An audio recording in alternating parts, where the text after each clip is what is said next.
So good morning guys, welcome and welcome again to my YouTube channel Mad of Mathematics.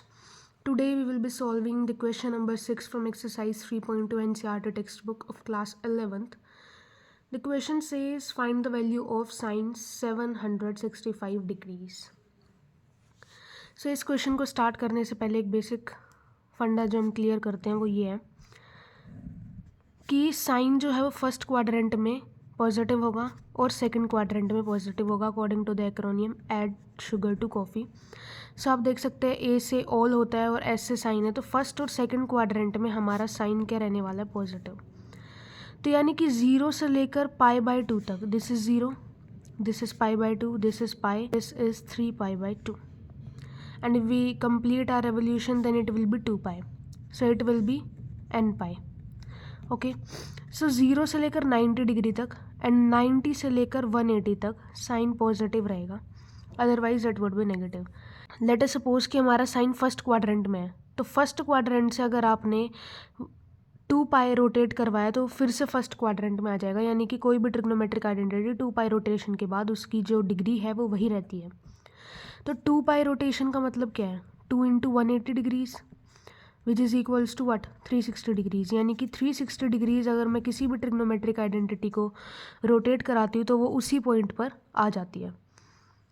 तो यानी कि अगर मेरा sine let us suppose first quadrant में है एंड मैंने 360 डिग्री से उसे रोटेट कराया तो वो वापस से फर्स्ट क्वाड्रेंट में आ जाएगा, यानी कि उसकी वैल्यू पॉजिटिव रहेगी। अगर वो सेकंड क्वाड्रेंट में मैंने 360 डिग्री से रोटेट कराया तो वापस से सेकंड में आ जाएगा। इन शॉर्ट उसका जो साइन है वो चेंज नहीं होगा अगर वो 360 डिग्री रिवॉल्व करता है तो इसका मतलब कि मेरे पास कोई भी एंगल है, लेट अस सपोज कोई भी मेरे पास एंगल है और उसको मैंने अगर 360 x प्लस फाई की फॉर्म में लिख दिया तो मेरा जो फाई है वो उसी क्वाड्रेंट में लाई करेगा जिसमें मेरा थीटा लाई कर रहा था। सो हमें क्या करना है, किसी भी एंगल को 360 into some multiple, some constant you can say, plus some constant again, आपको उसको इस फॉर्म में लाना है कि it's something 360 into X plus 5 sine 765 degrees आपको दिया हुआ है। जब भी आपको एंगल डिग्रीज़ में दिया हो तो आपको बेसिकली यही फॉर्मूला अप्लाई करना होता है in most of the cases. तो साइन 75 डिग्रीज़ है। सो अब मुझे 360 इंटू एक्स कोई कांस्टेंट लाना है, यानी कि यहाँ पे क्वेश्चन आना चाहिए, तो मैं डिवाइड कर देती हूँ इसको 360 से and if I multiply 360 into 2 then I will get 720 and 45 मेरा रिमाइंडर आएगा। सो 765 को मैं कैसे लिख सकती हूँ, 360 into 2 plus 45। Now you can see कि जो मेरा x है वो 2 के इक्वल है एंड जो मेरा फाई है वो मेरा 45 डिग्रीज़ के इक्वल है।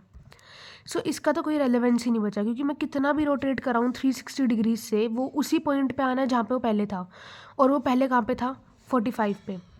तो यानी कि बेसिकली मुझे साइन 45 की वैल्यू निकालनी है and that is equals to 1/√2।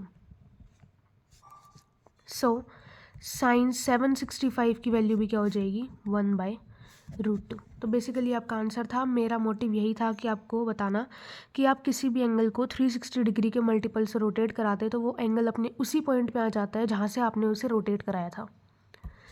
And आपको अगर इस फॉर्म में डिग्रीज़ की फॉर्म में कोई भी एंगल दिया होगा तो बेसिकली आपको यही अप्रोच यूज़ करनी है, दैट इज़ थीटा। जो भी आपको गिवन एंगल है उसको आप 360 into some constant plus phi के टर्म्स में ले आए। फाई भी एक कॉन्स्टेंट ही होगा, दैट इज़ 45 डिग्रीज़, यहाँ पे कॉन्स्टेंट आया। सो आपको इस फॉर्म में लेके आना है एंड देन 360 इंटू एक्स का कोई रेलिवेंस नहीं रहेगा बिकॉज वो आपने रोटेट किया है 360 के टर्म्स में, तो वो अपने इनिशियल पॉइंट पे ही आ जाएगा। बस आपको फाई की वैल्यू रख देनी है, that is sine 45 1/√2। So I hope you like this solution, and if you like this please like the video also, do subscribe to my channel. Take care, prepare well for the exams. Thank you very much.